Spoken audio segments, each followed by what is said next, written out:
Break time! Ayos. Spaghetti! Boys, gusto niyo ng spaghetti? Are you competing with me? Are you threatened? Bring it on.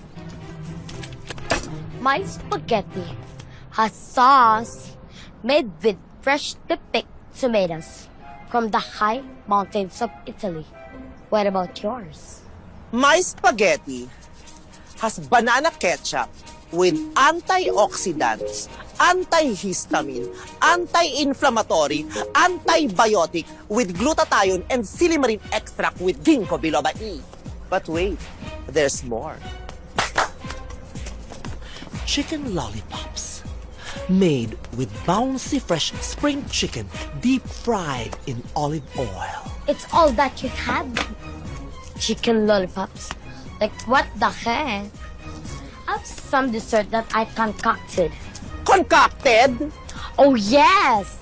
It's coconut cream with glutinous rice ball and fresh ripe junk fruit. Chusera, ginataang bilo-bilo lang to, no? Pinapakain pag mahal na araw sa pabasa. Like, ew, so jologs. How dare you? How dare you daring me like a dairy queen? I'm not there. I'm here. Duh. Dadagukaw kayo. Nag-aaway na naman ba kayo? Hindi, nagbibiroan lang kami. Ito mga cute-cute itong batang. Pawis na pawis ka na naman, no? Sabi ko naman sa'yo, eh. Ah! Kumain na kayo. May spaghetti dito. Alik, baby. Kain na kayo. Kain na kayo, boys. Kadali.